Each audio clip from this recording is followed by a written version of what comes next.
Uttarakhand express में आप सभी का बहुत स्वागत है। आपके साथ मैं हूं नलिनी पांडे। बड़ी खबर आपको बता दें, मुख्यमंत्री पुष्कर सिंह धामी ने कांग्रेस पर करारा हमला किया है। सीएम धामी ने कहा, कांग्रेस की सोच हमेशा विभाजनकारी रखी है, इनकी नीति तुष्टीकरण की रखी है। देश में 60 साल में सिर्फ एक वर्ग विशेष को वोट बैंक की चिंता की और इसके साथ ही अब कांग्रेस के घोषणा पत्र में वही सोच नजर आती है।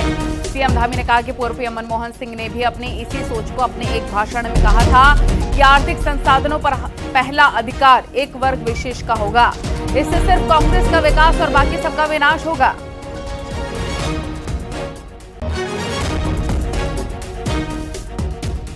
से कांग्रेस की सोच हमेशा विभाजन की रही है, विभाजनकारी सोच रही है, तुष्टीकरण की इनकी नीति रही है और देश में 60 सालों के अंदर इन्होंने एक विशेष वोट बैंक की चिंता करी है और वही आज इनका जो घोषणा पत्र जारी होता है उस घोषणा पत्र में भी और इनके पहले हमारे देश के प्रधानमंत्री रहे मनमोहन सिंह जी ने भी अपनी वो सोच एक अपने भाषण में देश के सामने रखी थी कि संसाधनों पर, आर्थिक संसाधनों पर जो सबकी मेहनत की कमाई होगी उस पर समानता से पहला अधिकार एक वर्ग विशेष को देने की बात करी। ये निश्चित रूप से इनकी तुष्टीकरण की नीति है, वोट बैंक की राजनीति है, विभाजनकारी नीति है। और बीजेपी में ताबड़तोड़ ज्वाइनिंग के बाद अब झगड़े भी सामने आने लग गए हैं। 2022 के विधानसभा चुनाव में कांग्रेस छोड़ बीजेपी में आए विधायक किशोर उपाध्याय और हाल ही में बीजेपी ज्वाइन करने वाले कांग्रेस नेता दिनेश घनय ने आमने सामने की लड़ाई छिड़ गई है। किशोर उपाध्याय ने दिनेश घनय पर आरोप लगाया कि उन्होंने पार्टी मीटिंग में ये कहकर उनकी छवि खराब करने की कोशिश की कि उनके और उनके समर्थकों के टीएचडीसी में करोड़ों के ठेके चल रहे हैं। नाराज किशोर उपाध्याय ने बकायदा टीएचडीसी के कार्यकारी निर्देशक को पत्र लिखकर गुजारिश की है कि वे बताएं कि टीएचडीसी में कौन कौन से ठेकेदार काम कर रहे हैं।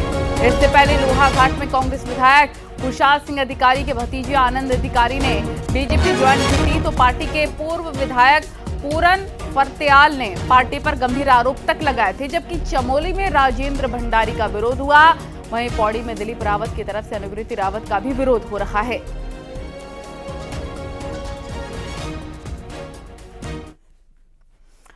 और पतंजलि आयुर्वेद के भ्रामक विज्ञापन केस में सुप्रीम कोर्ट ने एक बार फिर से रामदेव को माफी को नामंजूर कर दिया है। आज सुप्रीम कोर्ट में हुई सुनवाई के दौरान पतंजलि के वकील ने कोर्ट को बताया है कि हमने 67 अखबारों में माफीनामा दिया है। इस पर अदालत ने पूछा कि क्या ये उतने ही साइज का माफीनामा है जितना बड़ा आपका ऐड होता है, विज्ञापन होता है? क्या आप हमेशा इतने साइज के ही विज्ञापन देते हैं? सुप्रीम कोर्ट ने इस माफीनामे को भी अस्वीकार कर दिया और माफीनामे वाले हिस्से को हाईलाइट करने को भी कहा है। अब 30 अप्रैल को मामले की अगली सुनवाई होगी। अगली सुनवाई में भी रामदेव को मौजूद रहने का निर्देश दिया गया है।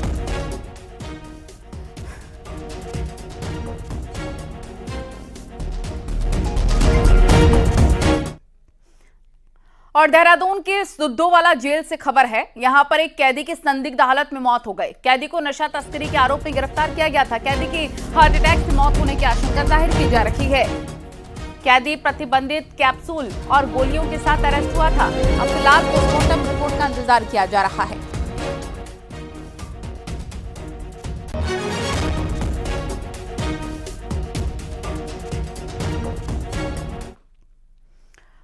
उत्तराखंड कृषि विभाग के नाक के नीचे घपला हो रहा है और विभाग आंखें मूंदे बैठा हुआ है। हरिद्वार में छापेमारी भी पकड़े गए। जिंक सल्फेट के सैंपल फेल हो गए हैं, लेकिन अब तक किसी पर कोई कार्रवाई नहीं हुई है। देखिए रिपोर्ट।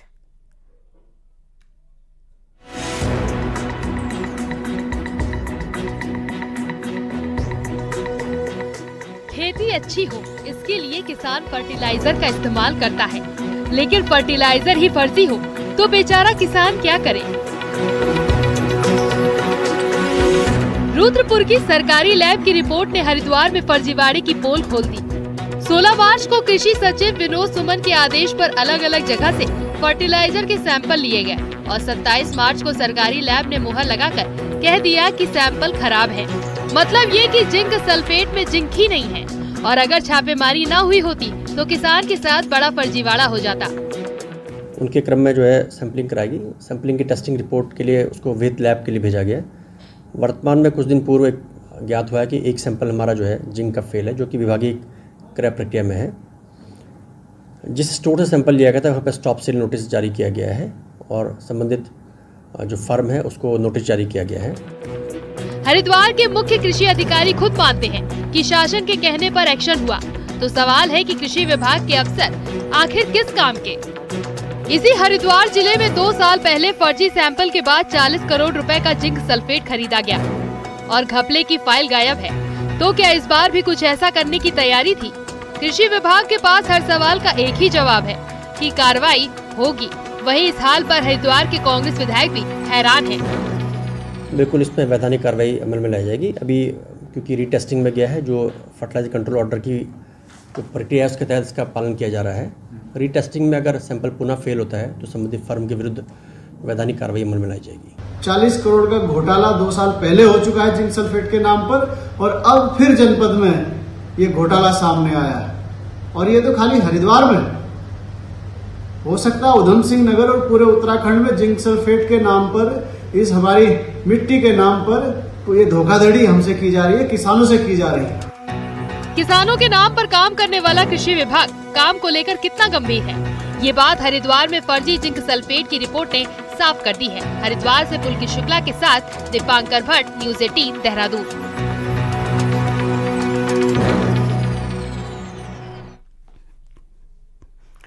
विकासनगर के लाखनवाला गांव में बिजली के तार में हुए शॉर्ट सर्किट से गेहूं के खेत में भीषण आग लग गई, जिससे कि ग्रामीणों में अफरा तफरी मच गई। ग्रामीणों के द्वारा आग पर काबू पाने के लिए कड़ी मशक्कत की गई। आग लगे खेत में ट्रैक्टर से नालियां बना दी गई ताकि आग फैले ना, और ग्रामीणों ने आग पर काबू पा लिया। लेकिन तब तक आधे से ज्यादा करीब 10 बीघा खेत में गेहूं की खड़ी फसल कैसे नष्ट हो गई, वो आप दुखद तस्वीरों के माध्यम से अंदाजा लगा सकते हैं। आग पर किसी तरह से काबू पाया गया है, लेकिन काफी ज्यादा नुकसान किसानों का हुआ है।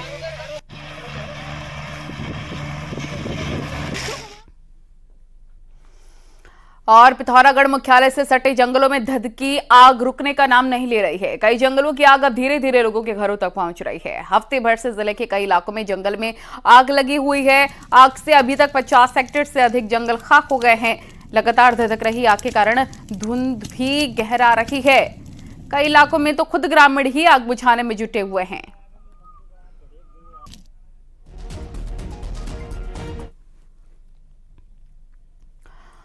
उत्तराखंड के कई इलाकों में देर शाम के बाद अचानक से मौसम बदला और बारिश हुई। उत्तरकाशी में शाम को अचानक से मौसम बदला और तेज बारिश हुई, और साथ ही साथ बारिश होने से मौसम काफी सुहाना हो गया। साथ ही लोगों को राहत भी मिली। हालांकि ऊंचाई वाले क्षेत्रों में बारिश से ठंड भी महसूस की गई है। बारिश के कारण गंगोत्री हाईवे पर जगह जगह जलजमाव भी देखने को मिल रहा है। हालांकि बारिश होने से जंगलों में लगी आग बुझने की भी उम्मीदें हैं।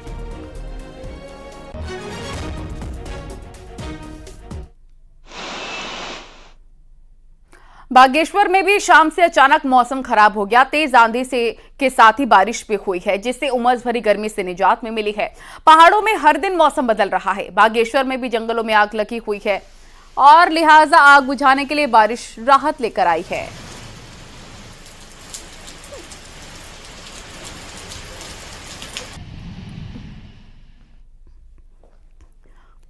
सरकारी सिस्टम और अफसर कांग्रेस को हल्के में ना लें, वक्त कांग्रेस का भी आएगा। कांग्रेस के नेता राहुल गांधी के बाद ये बात उत्तराखंड कांग्रेस के सीनियर नेता भी अब कहने लग गए हैं, जबकि बीजेपी का कहना है कि सिस्टम कौन चलाएगा ये वक्त बताएगा।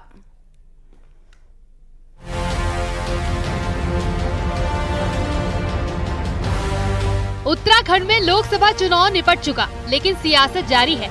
सोमवार को पूर्व सीएम हरीश रावत ने सोशल मीडिया पर पोस्ट किया। उन्होंने लिखा कि राजनीतिक कारणों से अगर हमारे कार्यकर्ताओं का उत्पीड़न किया गया तो समय हमारा भी आएगा। 2027 में कांग्रेस सत्ता में आएगी और ये उत्पीड़न करने वाले अफसर अगर कार्यकर्ताओं ने चिन्हित कर लिए तो बड़ी मुश्किल होगी। मतलब साफ है कि जो बात राहुल गांधी ने देश को लेकर कही, वही बात कांग्रेस नेता प्रदेश में अफसरों को कहने लगे हैं। स्वाभाविक बात है, जो लोग इस तरीके का कृत्य करेंगे, जब हम सरकार में आएंगे तो उसकी जांच होगी। जांच के उपरांत जो है दोषियों के खिलाफ तो कार्रवाई होगी। बदले की भावना से निर्दोष लोगों पर अगर कार्रवाई होगी तो फिर सत्ता में आने के बाद तो निश्चित रूप से उन लोगों के खिलाफ कार्रवाई करने का काम हम करेंगे। कांग्रेस नेताओं का साफ कहना है कि सरकार भले ही बीजेपी की हो, लेकिन अफसर हद में रहे। वही बीजेपी का कहना है कि इस तरह की धमकी के लिए कांग्रेस को माफी मांगनी चाहिए।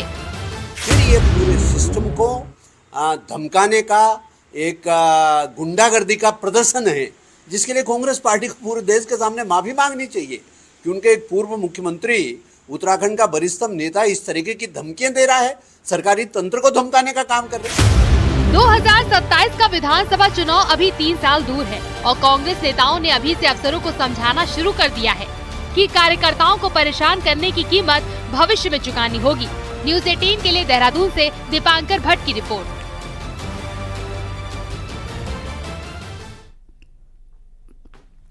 10 मई से केदारनाथ धाम और 12 मई को बद्रीनाथ धाम के कपाट श्रद्धालुओं के लिए खुलने जा रहे हैं।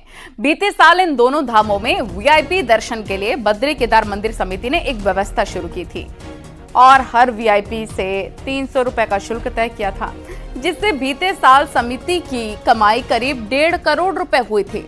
लेकिन इस बार इस व्यवस्था में वीआईपी के लिए प्रोटोकॉल रखा गया है और जिला प्रशासन जिस वीआईपी का प्रोटोकॉल भेजेगा उसी को वीआईपी दर्शन करवाया जाएगा। इसलिए हमने इस व्यवस्था को गत वर्ष लागू किया था और इसका बहुत अच्छा परिणाम भी सामने आया था और इस वर्ष भी हम ये प्रक्रिया प्रारंभ करेंगे। देखिए, उसको कैटेगराइज ये करते हैं कि जिन व्यक्तियों के प्रोटोकॉल आते हैं, जो प्रोटोकॉल के तहत में आते हैं, विशिष्ट और अति विशिष्ट महानुभाव जो प्रोटोकॉल के तहत में आते हैं, जिनका कि शासन और प्रशासन के माध्यम से जो प्रोटोकॉल हमको प्राप्त होते हैं या शासन प्रशासन को प्राप्त होते हैं, उनको हम विशिष्ट और अति विशिष्ट महानुभाव मानते हैं। चारधाम यात्रा के दौरान केदारनाथ में मोदी गुफा को लेकर आकर्षण बना हुआ है और मोदी गुफा 15 जून तक के लिए बुक हो चुकी है। पिछले यात्रा सीजन में मोदी गुफा से 3 लाख की कमाई हुई थी। साल 2019 में पीएम मोदी इसी गुफा में 1 रात के लिए रुके थे। केदारनाथ की मोदी गुफा में असम के सीएम हेमंत बिस्वा शर्मा की पत्नी रीनी की भूयान शर्मा भी रहेंगे। रीनी की भूयान शर्मा के नाम से गुफा 9 और 10 मई को बुक कराई गई है, जहां वो ध्यान योग करेंगी। रीनी की पहले भी कई बार केदारनाथ आ चुकी हैं।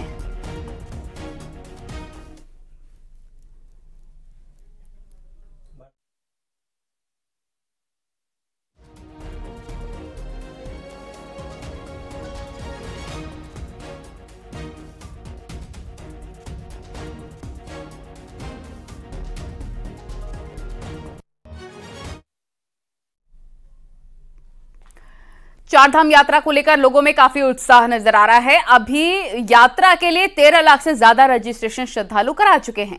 सबसे ज्यादा केदारनाथ धाम की यात्रा के लिए रजिस्ट्रेशन हुए हैं और केदारनाथ के लिए अभी तक 4.5 लाख लोगों ने रजिस्टर्ड करा लिया है। वहीं बद्रीनाथ धाम की यात्रा के लिए 3,80,000 रजिस्ट्रेशन अब तक हो चुके हैं। वहीं चारधाम रजिस्ट्रेशन प्रक्रिया में भी बदलाव किया गया है। अब रजिस्ट्रेशन के दौरान हेल्थ पैरामीटर भी भरना होगा।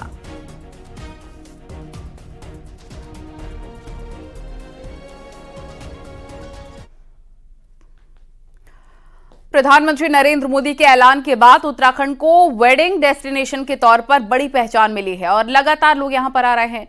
और साथ ही अब इसे देखते हुए गढ़वाल मंडल विकास निगम ने 4 जगहों को वेडिंग डेस्टिनेशन के लिए चुना है, जिसमें त्रिजुगी नारायण, तिलवाड़ा, ऋषिकेश और गंगा रिजॉर्ट ऋषिकेश शामिल हैं। GMVN को बड़ी संख्या में शादी के लिए बुकिंग मिल गई है और अकेले त्रिजुगी नारायण में इस सीजन 17 शादियां GMVN करा चुका है। अन्य 3 जगहों की बुकिंग भी हो रही है। GMVN ने इसके लिए अलग अलग पैकेजेस बनाए हैं और ढोल पुजारी से लेकर सब कुछ उपलब्ध कराया जा रहा है।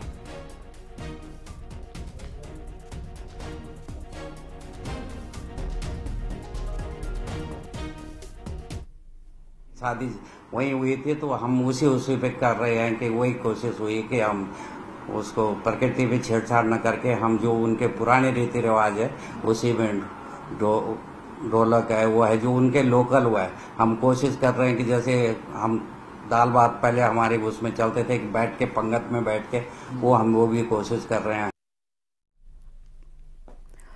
और चक्राता में हनुमान जन्मोत्सव पर मंदिरों को भव्य रूप से सजाया गया। विकास नगर में कई जगह शोभा यात्रा भी निकाली गई। मंदिरों में सुंदरकांड के पाठ भी हो रखे हैं और साथ ही साथ सहसपुर के झाझरा में श्री बालाजी धाम मंदिर में भोग लगाया गया। धर्मनगरी हरिद्वार में भी हनुमान जी का जन्मोत्सव धूमधाम के साथ मनाया जा रहा है। प्राचीन अवधूत मंडल आश्रम के हनुमान मंदिर में भी कार्यक्रम हो रहे हैं, जिसमें बड़ी संख्या में श्रद्धालु शामिल हुए हैं।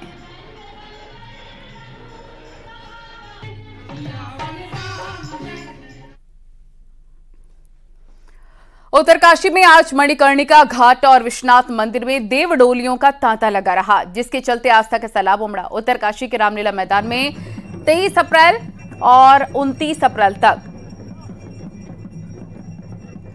अष्टादश महापुराण का आयोजन किया जा रहा है। इससे पहले आज देवडोलियों को स्नान कराया गया।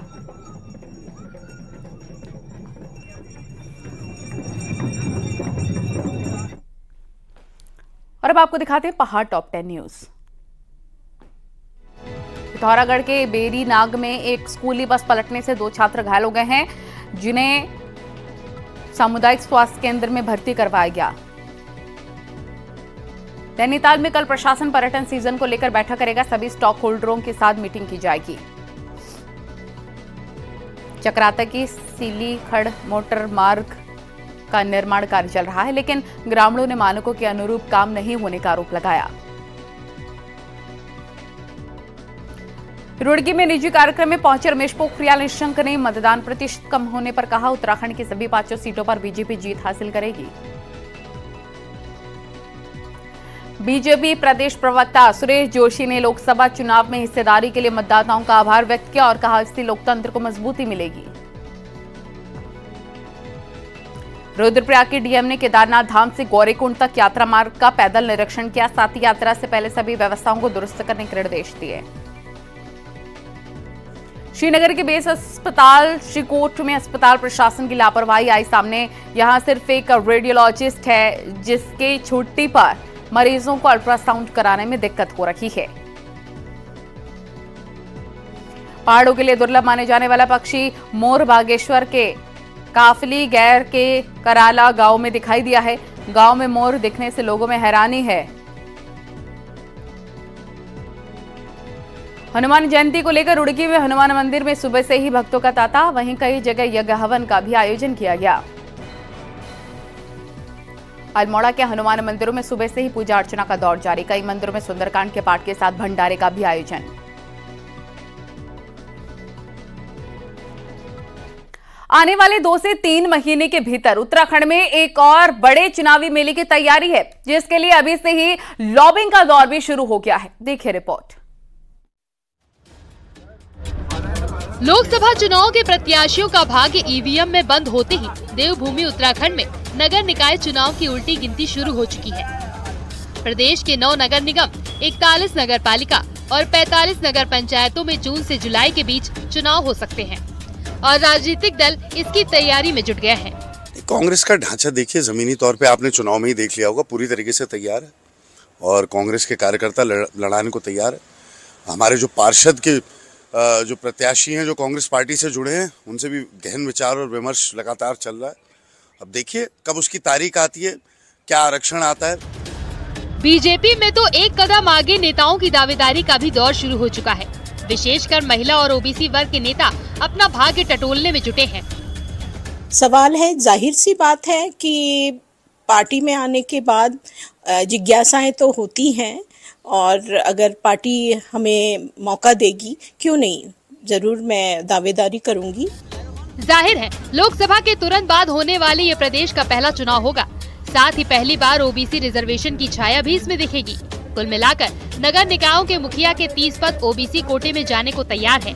ऐसे में ये कोटा जहां जम जाए, नेताओं के लिए चुनौती है। वहीं नए ओबीसी नेता बनने का रास्ता भी खोल रहा है।